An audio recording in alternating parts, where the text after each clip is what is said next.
जागतिक पर्यावरण दिनानिमित्त कल्याण पूर्व येथे भारतीय जनता पार्टी महिला मोर्चा आणि कल्याण जिल्ह्याच्या वतीने तसेच कल्याण पूर्व आमदार सुलभा गायकवाड यांच्या पुढाकाराने एक झाड माँ के नाम या अभियानांतर्गत भव्य वृक्षारोपण कार्यक्रम उत्साहात पार पडला। देशाचे पंतप्रधान नरेंद्र मोदी आणि महाराष्ट्राचे मुख्यमंत्री देवेंद्र फडणवीस यांच्या प्रेरणेतून तसेच भाजप प्रदेश अध्यक्ष आमदार रवींद्र चव्हाण यांच्या मार्गदर्शनाखाली हा उपक्रम राबवण्यात आला। पर्यावरण संवर्धनाचा संदेश देताना आईप्रती कृतज्ञता व्यक्त करण्याचा अनोखा प्रयत्न या अभियानातून करण्यात आला। प्रत्येक नागरिकाने आपल्या आईच्या स्मृती प्रत्यार्थ किंवा सन्मानार्थ किमान एक झाड लावून त्याचे संगोपन करावे असे आवाहन यावेळी करण्यात आले।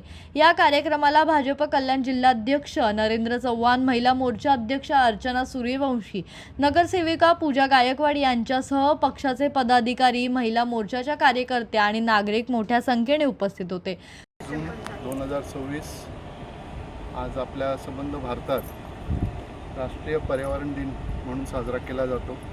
सन्माननीय पंतप्रधान आदरणीय श्री नरेंद्रजी मोदी, आपले प्रदेश अध्यक्ष श्री रवींद्रजी चव्हाण साहेब, आपले आमदार सौ सुलभाताई गायकवाड मॅडम या सर्वांच्या आदेशानुसार आणि यांच्या नेतृत्वात आज आपण कोळशावाडी मंडळातर्फे इथं पर्यावरण दिनाच्या निमित्त आयडियल शाळेत आपण आज झाडे लावण्याचा प्रकल्प राबवला। त्यात सन्माननीय आमदार सौ सुलभावहिनी हे सामील झाले।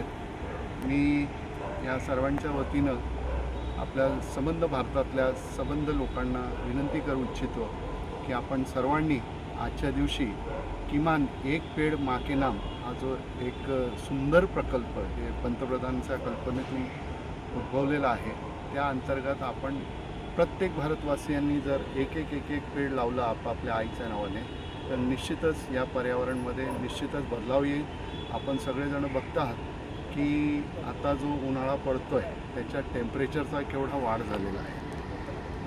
किमान 10-15 मिनिटं अर्धा तासही जरी उभा राहण्याची शक्य आता राहिलेली नाही आहे, एवढा आता आपल्या कल्याणला टेम्परेचर वाढलेलं आहे। संबंध भारतात हा टेम्परेचर वाढलेला आहे। त्याच्यासाठी एक आणि एकच पर्याय आहे, सगळ्यांनी झाडे लावा। झाडे लावणं हे इम्पॉर्टंट नाही आहे, पण ते जपवा जेणेकरून ते मोठे होऊन आपल्याला ऑक्सिजन आणि पर्यावरणाला शांतता येईल अशी सगळी कामगिरी ही झाडाच्या मार्फत होत असते। सर्वांना विनंती, पर्यावरण दिनानिमित्त आपण सर्वांनी झाडे लावा।